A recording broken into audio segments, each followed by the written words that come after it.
जुलाई का ये महीना दीपक बैच के कार्यकाल के 3 साल पूरे कर रहा है। ऐसे में इसे कार्यकाल की समाप्ति माना जा रहा है और जैसे ही जुलाई खत्म होने को आई है वैसे वैसे दावेदारों की सक्रियता बढ़ गई है। टीएस बाबा पूरे प्रदेश का दौरा कर रहे हैं, वहीं भूपेश बघेल समर्थकों से मेल मुलाकात बढ़ा रहे हैं। वहीं अब आदिवासी नेताओं ने अपनी दावेदारी के लिए दिल्ली का रुख कर दिया है।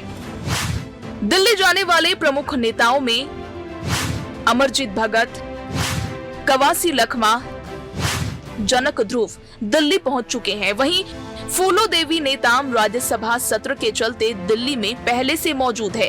इन नेताओं की कोशिश है कि अगर वे हटते हैं तो दूसरे आदिवासी को मौका मिलना चाहिए। नए अध्यक्ष के लिए दिल्ली दौड़ पर बीजेपी को चुटकी लेने का मौका मिल गया है। बीजेपी कांग्रेस की खींचतान पर सवाल उठा रही है। ये कांग्रेस पार्टी अपनी बातें बार बार बीजेपी के ऊपर थोपने की कोशिश ना करे। गुटबाजी किस पार्टी में है, कौन एक दूसरे को नीचा दिखाने में, एक दूसरे को हटाने में, बनाने में लगे हुए हैं, ये किसी से छुपा नहीं है। ये आपसी लड़ाई झगड़े कांग्रेस में होते हैं। भारतीय जनता पार्टी में कोई गुटबाजी नहीं है। कांग्रेस की जमीन खिसकी हुई है, कांग्रेस समाप्ति की ओर बढ़ रही है, ये स्पष्ट। इधर कांग्रेस में अंदर खाने हलचल जरूर है, फिर भी पीसीसी चीफ के कार्यकाल को लेकर कांग्रेस की ओर से सफाई भी दी जा रही है। कांग्रेस का कहना है कि भाजपा अपना घर देखे, अध्यक्ष के रूप में दीपक बैज हमेशा काम करते रहेंगे। देखिए, ये कोई प्रदेश अध्यक्ष बनाना नहीं बनाना, ये हाईकमान का सवाल है। अगर आप अच्छा काम कर रहे हैं, आप निरंतर काम करते रहते। भारतीय जनता पार्टी के अंदर कितने गुटबाजी है वो पूरे प्रदेश की जनता देख रही है। बृजमोहन अग्रवाल जी, नकटी गांव को नहीं तोड़ना चाहिए, उसी दिन सवेरे जाके तोड़ दिया जाता है। पूर्व विधायक देवजीभाई पटेल खुल के सरकार के खिलाफ आवाज उठा रहे हैं कि नकटी का गांव को तोड़ना गलत है। भारतीय जनता पार्टी में गुटबाजी नहीं बल्कि आपसी द्वंद्व चल रहा है, वहां युद्ध चल रहा है वहां पे, और आने वाला समय में युद्ध भयंकर विस्फोट होगा भारतीय जनता पार्टी में।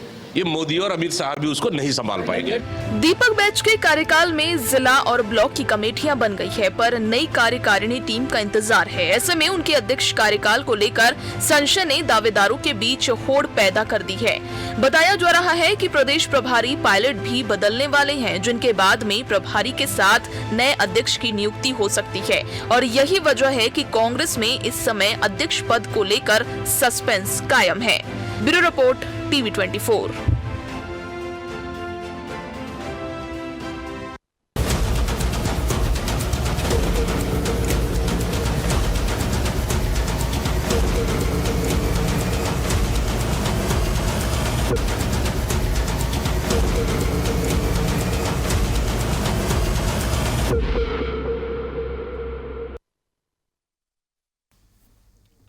नमस्कार, मैं मोहन तिवारी। आज के मुद्दे में आपका स्वागत है और आज का मुद्दा हमारा आधारित है कांग्रेस में चल रही है कुर्सी दौड़। और ये कुर्सी दौड़ हम इसलिए कह रहे हैं क्योंकि कांग्रेस के अध्यक्ष का कार्यकाल पूरा हो चुका है और कांग्रेस के अध्यक्ष के कार्यकाल के पूरा होने के बाद नए अध्यक्ष के लिए हलचल तेज है। और ये हलचल इसलिए भी तेज है क्योंकि बैच के कार्यकाल को लेकर सस्पेंस बना हुआ है। कुछ लोग कह रहे हैं कि बैच का कार्यकाल अभी 5 साल है, मतलब इस 3 साल के बाद 2 साल और है, जबकि कई लोग इस बात का दावा कर रहे हैं कि जुलाई में उनका कार्यकाल समाप्त हो रहा है। ऐसे में जो दावेदार हैं वो सक्रिय हो गए हैं। उनकी कोशिश है कि वो आलाकमान की परिक्रमा कर वो रास्ता खोजें जिससे कि अध्यक्ष की कुर्सी पे वो बैठ सकें। इसी को हम आज कांग्रेस में कुर्सी दौड़ का नाम दे रहे हैं। बताया ये भी जा रहा है कि कांग्रेस के कुछ नेता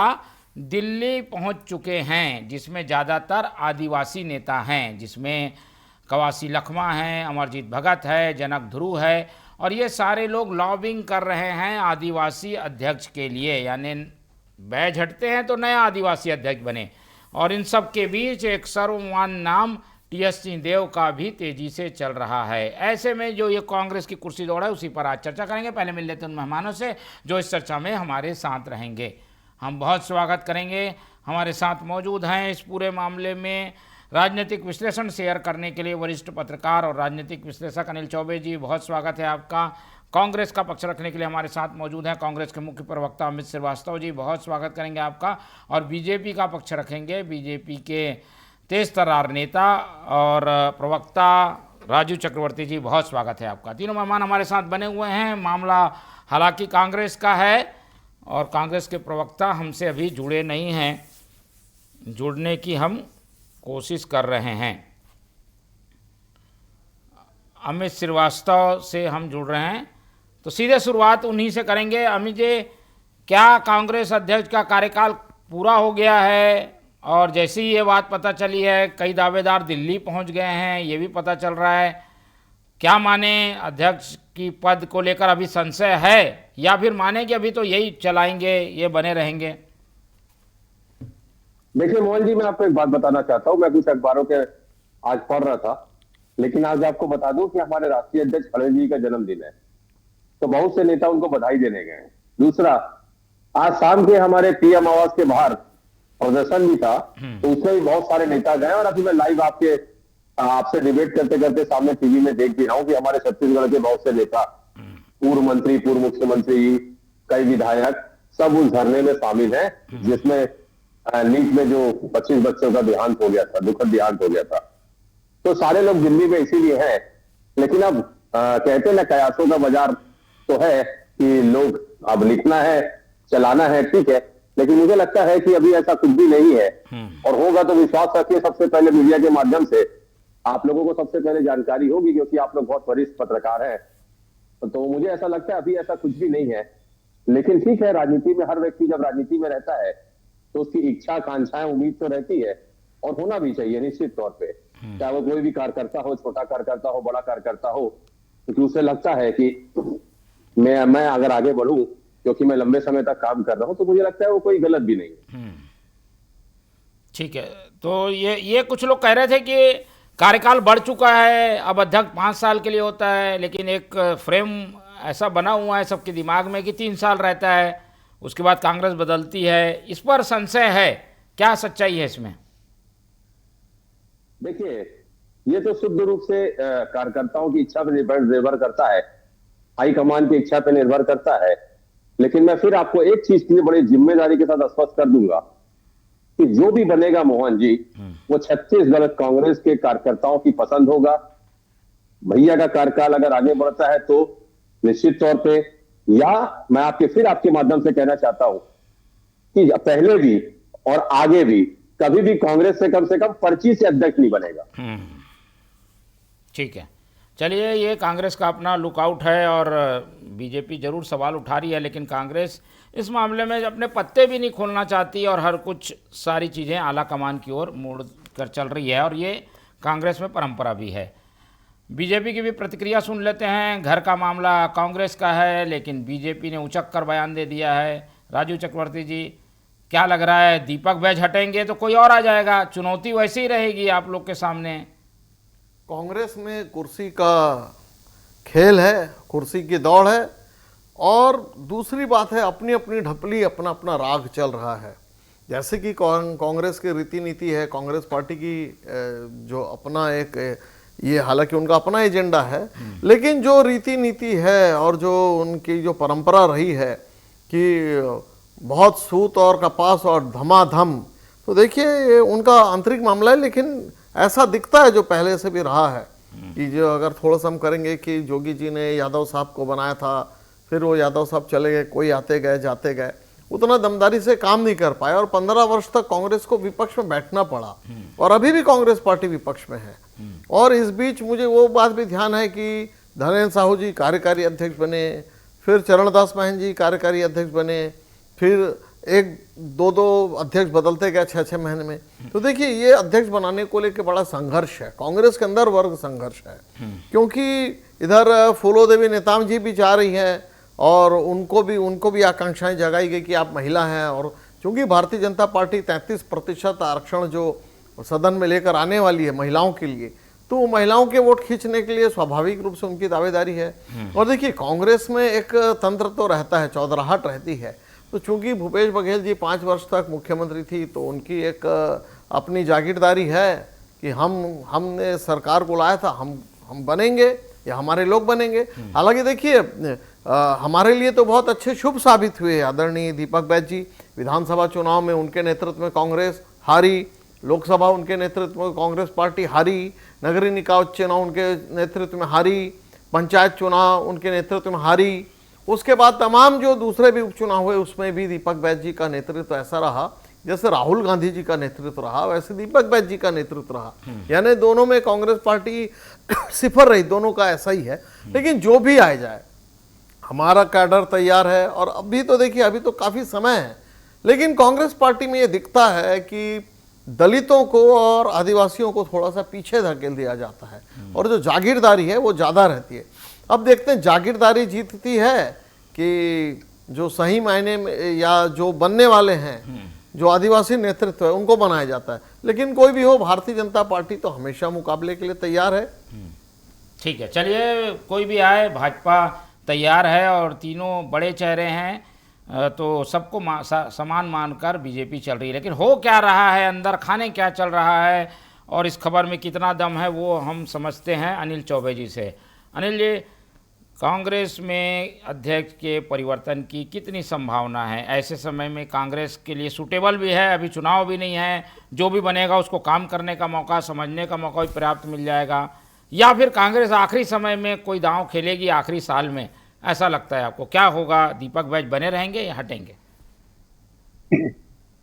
मोहन भाई, 12 जुलाई को जैसा कि उनका संविधान है कहते हैं कि उनका कार्यकाल समाप्त। अब रहा सवाल कि इस बीच में पार्टी नेतृत्व और उनका जो शीर्ष नेतृत्व है वह नए अध्यक्ष के लिए निश्चित ही कुछ न कुछ एक्सरसाइज कर रहे हैं। अब ये अगला जो भी अध्यक्ष आएगा वो चुनाव के हिसाब से ही आएगा, क्योंकि उसको चुनाव लड़ाना है। वो चुनाव जिताना नहीं जिताना वो तो जनता के हाथ में है। लेकिन अब जो भी अध्यक्ष आएंगे वो चुनाव के हिसाब से ही उनको लाना पड़ेगा। इसके लिए हो सकता है बहुत गहन वहां पर चिंतन मंथन हो रहा होगा दिल्ली में। सबकी प्रोफाइल तो उनके पास है, किसी को ऐसा छुपा नहीं कि किसी की प्रोफाइल नहीं है। लेकिन मुझे नहीं लगता कि कोई आदिवासी कार्ड अब चलने वाला है। अब तो नेतृत्व जो है वह उस चेहरे को ढूंढेगा जो उनकी पार्टी को यहाँ सर्वाइवल दे। दबंग नेता चाहिए और तमाम संसाधनों से वो सारे लोग उसको माने भी। तो ऐसा नेता छत्तीसगढ़ में 2 ही 3 हैं। सर्वश्रेष्ठ तो अभी स्थिति है उनकी सिंहदेव की, कि उनको पहले भी सिंहदेव ने पूरी तैयारी करके चुनाव लड़ाया था। तो उनकी सर्वमान्य वो है, वो सर्वमान्य नेता है। तो एक वो है। अभी आदिवासी वाला काम चलने वाला नहीं है। मतलब ये तो क्योंकि आदिवासी में जितने भी जो चेहरे दिख रहे हैं वो कोई ऐसे दबंग चेहरे नहीं कि जिसमें व्यवसाय से वो मुकाबला कर पाए। तो कोई दबंग ही चेहरा यहाँ पर वो लेने की कोशिश करेंगे। अब रहा सवाल कि 5 साल के हैं दीपक बैज या 3 साल के हैं, ये तो उनका अंदरूनी मामला है। अगर हो सकता है उन्होंने एक्सटेंशन दे दिया हो तो उसकी तो खबर, बड़ी खबर आनी चाहिए कि भाई इनको एक्सटेंशन मिल गया है। ये दबी छुपी खबर तो है नहीं है। तो अब संविधान के तहत तो उनका कार्यकाल समाप्त हो गया है। अगर भाग्य दुर्भाग्य से दीपक बैज का जो कार्यकाल वो बड़ा विवादों में रहा। क्या था एक्चुअली, पूरा आप पीछे जाएंगे तो आप देखिएगा कि दीपक बैज एक्चुअली क्या एक्सीडेंटल प्रेसिडेंट थे छत्तीसगढ़ के। अचानक उनके हाथ में चार्ज आ गया और सारे छत्रक जो है, क्योंकि हार इतनी भयानक थी कि सारे बेहोश थे। उनको समझ नहीं आ रहा था कि क्या करें क्या नहीं, बेहोशी की स्थिति में थे, क्योंकि उनको उम्मीद नहीं थी कि इस बुरी तरीके से उनकी पार्टी हार जाएगी। तो इन सब चीजों के में जब उनको बनाया गया तो कुछ देर तक तो भूपेश बघेल ने उनका साथ दिया, कुछ देर तक से उसके बाद जो खींचातानी चली तो वो तो एक मोहरे की तरह थे अध्यक्ष। उनके कार्यकाल में कोई विशेष उपलब्धि नहीं है। एक ही उपलब्धि है कि उन्होंने इनके कार्यकाल में सारे चुनाव में पंचायत तक का चुनाव वो हारे। तो अब जो स्थिति बनेगी, ये जो बनना चाहिए, या कांग्रेस का जो नेतृत्व है ऊपर जो बैठे हुए, उनको कम से कम अब ऐसा चेहरा लेकर आना चाहिए जो अगले 5 साल में, जो 5 साल में अभी चुनाव होने वाले हैं, उसको वो फेस कर सके। ठीक है, तो कांग्रेस ऐसे चेहरे की तलाश कर रही होगी लगता है, या अभी दीपक बैज को कंटिन्यू रख दिया जाएगा? एक तलाश तो जारी होगी, क्योंकि दीपक बैस का ट्रैक रिकॉर्ड तो ऊपर भी है, कोई कहने वाली बात ही छुपा हुआ है ठीक है, कि वो कार्यकाल नहीं बना पा रहे। इसका मतलब कि सबको सामंजस्य नहीं बना पा रहे ना, दबंग नेता नहीं है। ठीक तो है, वो तो चलिए। उनके पास ट्रैक रिकॉर्ड है। अब हो सकता है कि अब नया अध्यक्ष बनने में 1 आध महीने, 2 महीने, 3 महीने लगना है। ये उनका वो कॉन्सेंट्रेशन पीरियड है दीपक बैस का। ठीक है, चलिए, तो ये सब चीज़ें चलती रहेंगी, लेकिन इस बीच दावेदार सक्रिय हो गए हैं, दिल्ली दौड़ लगा दी है श्रीवास्तव जी। ऐसे में क्योंकि कांग्रेस में तो शक्ति प्रदर्शन का सिलसिला चलता है, ये हो रहा है क्या, ऐसा माने? देखिए, मैंने आपको पहले ही बताया कि हमारे राष्ट्रीय अध्यक्ष जी का जन्मदिन है, तो सारे लोग, कई लोग बधाई देने गए और ऐसा कुछ भी नहीं है मोहन जी। लेकिन मैंने कहा ना कि कहां से ये बात उठती है, मुझे समझ में नहीं आता। और निश्चित तौर पे दीपक बैस जी का कार्यकाल में आप देखिए, संगठन की अनेक उपलब्धियां हैं। मंडल अध्यक्ष से लेकर ब्लॉक अध्यक्ष से लेकर सारी नियुक्तियां और सारे यंग लोगों को जो उन्होंने लाया, मुझे लगता है कि आप अगर पूरी बॉडी देखेंगे नीचे से ब्लॉक अध्यक्ष से, तो एक अनुभव के साथ साथ यंग लोगों का पूरा बैच आया है। और निश्चित तौर पे मुझे ऐसा लगता है कि एक बहुत ही कहते हैं ना कि he is a Thoreau gentleman. और अभी मैं अनिल भैया मेरे बड़े भाई हैं, मैं उनका बहुत सम्मान करता हूं, लेकिन एक बात से मैं बिल्कुल भी आज इत्तेफाक नहीं रखता। शायद पहली बार, हम लोग बहुत साल से आपके चैनल में बैठते हैं अनिल भैया के साथ, उन्होंने एक वर्ड यूज किया, एक्सीडेंटल प्रेसिडेंट। देखिए, प्रेसिडेंट बनने से पहले वो 2 बार के विधायक, 1 बार के सांसद अगर रह चुके हैं, और अगर कोई जनता किसी व्यक्ति को 2-2 बार जिताए और व्यक्ति ब्लॉक अध्यक्ष NSY से अगर राजनीति स्टार्ट करे और बस्तर से प्रदेश अध्यक्ष बने, मोदी वेव में जब कहा जाता था कि भाजपा की लहर चल रही है 303, उस समय अगर वो सांसद बने उस वेव में, तो मुझे लगता है कि बहुत ही जनप्रिय लोकप्रिय नेता है। और उसी को देखते हुए शायद उन्हें अध्यक्ष का दायित्व दिया गया था। और मुझे लगता है कि इतनी छोटी उम्र में, आज भी उनकी उम्र 42 है, और 39 इयर्स में अगर उनको अध्यक्ष बनाया गया था, तो सारा कुछ सोच के बनाया गया होगा, और उनकी काबिलियत को देख के बनाया हो गया, उनकी पढ़ाई लिखाई को देख के बनाया गया होगा, और कितने वो लोकप्रिय वहां पर है, वो सारी चीजों को देख के। क्योंकि एक बार आदमी एक्सीडेंटल विधायक बन सकता है रिजविया, अगर दूसरी बार वो जीतता है, उसके बाद अगर वो सांसद बनता है, तो निश्चित तौर पे जनता का प्यार और आशीर्वाद उसके साथ है, तभी वो जीतता है। ठीक है, और प्रभावशाली नेता हैं ये बैज, उसको इनकार भी नहीं किया जा सकता। चक्रवर्ती जी, अब बैज रहें न रहें, इससे खास तो फर्क पड़ता नहीं। आप लोग अपनी स्ट्रेटेजी पे काम कैसे कर रहे हैं? कांग्रेस को लेकर स्ट्रेटेजी बनाकर चल रहे हैं कि नहीं? आदिवासी को उन्होंने अध्यक्ष बना के रखा है और आगे भी इसे कंटिन्यू करेंगे? नहीं, देखिए, सबसे पहले तो जो मेरे मित्र अमित जी ने जो कहा कि वो इत्तेफाक नहीं रखते हैं अनिल भैया से, तो बिल्कुल अनिल जी ने जो कहा है मैं उनसे सहमत हूँ। और ऐसा सहमत नहीं हूँ इसीलिए है, अमित जी आपको समझना पड़ेगा कि दीपक बैस जी, आप जो कह रहे थे कि भारतीय जनता पार्टी की लहर में जीते, उस समय नहीं जीते थे। डॉक्टर ज्योत्सना महंत लगातार 2 बार जीत रही हैं, और कांग्रेस का 10, भाजपा की 10 और कांग्रेस की 1 सीट वहीं से आ रही, कोरबा से लगातार। तो इस बार भी हारे हैं, माने नेतृत्व करते करते भी वो अपने चित्रकूट विधानसभा से हार गए थे। तो इसीलिए कहा ठीक है, हम व्यक्तिगत रूप से उनका सम्मान करते हैं, लेकिन देखिए हर जगह परफॉर्मेंस, यानी आप क्या परफॉर्मेंस करते हैं। आप कोई बहुत अच्छे हैं लेकिन नाम है, लेकिन अगर आप उसमें परफॉर्मेंस नहीं कर पाए, तो दीपक बैस जी आज तक अपनी प्रदेश बॉडी नहीं स्वीकार, यानी कि प्रदर्शित कर पाए कि ये हमारी प्रदेश की बॉडी है। कोई बड़ा आंदोलन, हालांकि हम तो चाहेंगे कि कोई आंदोलन नहीं हो, और सौभाग्य से ऐसा कोई स्थिति नहीं है कि बहुत सारा कोई पार्टी या हमारी पार्टी कोई गलत काम कर रही हो, तो कोई बड़ा आंदोलन या कोई जनोन्मुखी कोई काम नहीं कर रही है। जैसे कांग्रेस का एक, मोहन जी मैं नम्रता से स्वीकार करता हूं कि कांग्रेस के वोटर हैं छत्तीसगढ़ में, बहुत बड़ी तादाद में है। छत्तीसगढ़ का कांग्रेस, यानी मध्य प्रदेश की कांग्रेस भी छत्तीसगढ़ कांग्रेस के गढ़ से जीतती थी मध्य प्रदेश की सरकार। आज वो स्थिति है कि वो कांग्रेस पार्टी जोश के साथ या खरोश के साथ, वो दमदारी के साथ, वो दम के साथ मैदान में दिखलाई नहीं पड़ती है। गुटबाजी में पड़ी हुई, अलग अलग बंगलों में लोग जाते हैं। हालांकि उनका अंदरूनी मामला है, लेकिन वो परंपरा, मैंने कहा ना, जो कांग्रेस की विरासत की जो सियासत है वो बंगले की सियासत है और वो मैदान की नहीं है। तो इसीलिए कांग्रेस अपनी जमीनें खोते जा रही है। ठीक तो है, जो जमीन, जवाब दे दीजिए जल्दी। श्रीवास्तव जी हाथ उठा रहे हैं बार बार जी। जी देखिए, मुझे ऐसा लगता है जिनका खुद घर नहीं समझता हो वो कांग्रेस का नक्शा खींचने में लगे हुए। मैं आपको बताना चाहता हूं, अभी आदरणीय मेरे काबिल मित्र कह रहे थे राजीव जी दीपक बैज जी के विषय में, तो मैं आपको बता दूं कि प्रधानमंत्री जी को तो बहुत शक्तिशाली माना जाता है, ये विश्व गुरु बनने की अगर अग्रसर है, बीजेपी के लोग कहते हैं। वो मंत्रिमंडल नहीं बना पा रहे, अपना फिर से रिसफलिंग नहीं कर पा रहे। दूसरा, प्रधानमंत्री 4,53,000 से पिछले बार जीते थे, इस बार 1,53,000 में आ गए। अरे जीते तो साहब पीछे थे लल्लू जी से। सुन लीजिए, जाइएगा, मैं गूगल भी करके सर्च कर लीजिएगा आप।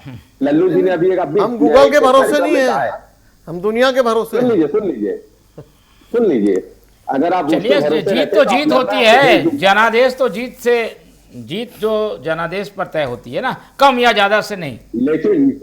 लेकिन मोहन जी, अगर प्रधानमंत्री जिसको इतना लोकप्रिय बताते हैं, अगर 7 राउंड तक अपने लोकसभा से पीछे रहे वहां पर, तो फिर उनकी लोकप्रियता, अरे उन्होंने क्षेत्र बदला है, राहुल जी उसी क्षेत्र में हारे हैं भाई, इस पे हम ज्यादा चर्चा नहीं करते। किस क्षेत्र में हारे हैं? किस क्षेत्र में हारे हैं? कहाँ हारे हैं? नहीं, राहुल जी तो क्षेत्र बदलते रहे ना भाई। अमेठी से लड़ते थे, 2 बार अमेठी से हार गए, फिर वहां एक बार हार गए। हाँ, एक बार हार गए, फिर वहां पर गए जहां पे गजवा हिंद चलता है, जहां पर गौकशी होती है, वायनाड में क्षेत्र। हाँ, वायनाड में गए हैं। क्यों गए? उत्तर प्रदेश छोड़कर क्यों गए थे? देखिए, हम आज इस मंच पर बैठे हैं कि आपके अध्यक्ष का क्या होगा। अब वो अध्यक्ष का क्या होगा, उस विषय को लेकर बैठे हैं। तो ये तो देखना पड़ेगा ना कि देवेंद्र यादव भी अपनी लॉबिंग कर रहे हैं, फूलोदेवी नेताम जी कर रही हैं, और ये संघर्ष जो चल रहा है, पद का संघर्ष, ये जो संघर्ष चल रहा है, ये बड़ा भयंकर चल रहा है। याचना नहीं, अब रण होगा, संघर्ष बड़ा भीषण होगा कांग्रेस पार्टी में। तो ये कांग्रेस पार्टी का नेताम जी आपको बताइए क्या, फूलोदेवी नेताम जी आपको बताइए क्या कि दावेदारी कर रही है? नहीं, ऐसा स्पष्ट एक सूत्रों से पता चला। कभी कभी सूत्र सही हो जाते हैं। देखिए, तो वो भी है। तो भूपेश बघेल जी, देखिए, कांग्रेस के साथ दुविधा ये है मोहन जी, ये दुविधा है, अगर भूपेश बघेल जी के पसंद का या उनको नहीं बनाते हैं तो वो कुछ बखेड़ा खड़ा कर सकते हैं। अगर बाबा साहब को नहीं बनाते हैं तो वो फूफा जी बन सकते हैं। अगर आदिवासी नेतृत्व, क्योंकि वनांचल क्षेत्र है, 33% आबादी आदिवासी बंधुओं की जो एक साथ है, तो उनको नहीं बनाते एक। तो इसीलिए कांग्रेस के साथ एक दुविधा है। किसी को बनाए, लेकिन अमित श्रीवास्तव जी के चारों से संबंध अच्छे हैं जी, वो मुख्य प्रवक्ता से और प्रमोट होने वाले हैं। नहीं, अमित जी बहुत अच्छे हैं, हमारे तो मित्र हैं। फूलोदेवी बन जाए तो भी हम अमित श्रीवास्तव जी की चांदी है। दीपक बैज हैं तो वो तो उनके करीबी है ही हैं। भूपेश बघेल के बाबा के तो सबसे ज्यादा करीबी हैं, बताया जाता है। बाबा काका में चली है जंग, बोलो तुम हो किसके संग। श्रीवास्तव तो ये श्रीवास्तव जी से पूछना पड़ेगा, बाबा और काका में चली है जंग, नहीं, ये कांग्रेस मैन है, इसलिए सबके साथ है। बताइए श्रीवास्तव जी, कोई भी बने आपके लिए तो ठीक है ना? देखिए, मैंने तो आपने तो स्वयं प्रश्न का उत्तर स्वयं दे दिया कि I am a true Congress person. जो भी बने, यही रहे या आगे कोई बने, मुझे लगता है, मुझे तो संगठन के लिए काम करना है, और मैं एक छोटा सा कार्यकर्ता हूं, और I am very happy with my post, और I am enjoying my life. तो मुझे लगता है अनिल भैया से भी मेरे उतने अच्छे संबंध, इतने आपसे उतने अच्छे संबंध राजीव जी से भी है। तो मुझे लगता है कोई भी आए और काम कर, हम तो वर्कोलिक है, वर्कोलिक व्यक्ति को काम करना है। ठीक है, जो पार्टी आदेश करेगी हम लोग उसको मानने के लिए तैयार है। ठीक है, चलिए, कांग्रेस और भाजपा दोनों ये मान के चल रहे हैं, कोई भी बने, हम तो अपने अपने तरीके से तैयार हैं। चौबे जी, आप इसमें फाइनल कमेंट कर दीजिए, बनेगा कौन जिससे कांग्रेस को फायदा हो, बीजेपी के सामने चुनौती आए, इसको कौन सा चेहरा सूटेबल लगता है बनेगा? तो महोदय, छत्तीसगढ़ में जो टॉप लीडरशिप है उनकी, उसमें सबसे ऊपर सिंहदेव है, सेकंड पोजीशन में अपने भूपेश बघेल हैं, थर्ड पोजीशन और फोर्थ पोजीशन में तो कोई हो सकता है। अभी ये 2 ही चेहरे ऐसे हैं जो इस नैया को पार लगा सकते हैं भविष्य में। बाकी अगर आप किसी को भी बना दोगे तो नेता तो बन जाता है, दीपक बैज बन गए, अब मैंने एक्सीडेंटल इसलिए कहा कि वो अचानक बने थे और उनका ट्रैक रिकॉर्ड जो भी रहा हो, लेकिन अध्यक्ष की पद की दौड़ में तो वो थे नहीं, वो तो अचानक बने और उसके बाद में उनका ट्रैक रिकॉर्ड दिख गया सबको कि वो क्या है। दीपक बैज जगदलपुर में खुद के लिए एक समिति नहीं बना पाए ठीक से अभी तक, ना उनका वहाँ फॉलो अप है। तो ये सब चीजें वहां पता है केंद्र में, वो चूंकि कोई यहाँ समिति बन नहीं पा रही थी, एक समिति जो मतलब एक राह बन नहीं पा रही थी, इसलिए अभी तक वो चले आ रहे हैं।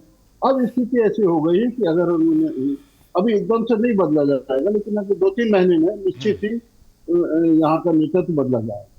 चलिए ठीक है, हमारी निगाह बने रहेगी। फिलहाल स्थिति यही है कि कुर्सी दौड़ है और घंटी जब रुकेगी तो कौन उसमें बैठेगा वो सबके निगाह में, हाँ, उस पर सबकी निगाह बनी हुई है। फिलहाल चर्चा के लिए समय इतना ही है, इसलिए चर्चा ही खत्म करते हैं। इस चर्चा में हमारे साथ राजू चक्रवर्ती जी जुड़े, उनका धन्यवाद। अनिल चौबे जी ने समय दिया, उनका धन्यवाद। अमित श्रीवास्तव जी हमारे साथ बने रहे, उनका बहुत बहुत धन्यवाद। तो तीनों मेहमानों को धन्यवाद कहते हुए आज की चर्चा यहीं खत्म करते हैं और आप लोग से रखते हैं उम्मीद कि आप लोग देखते रहेंगे T24। रखिए अपना बहुत ख्याल। नमस्कार।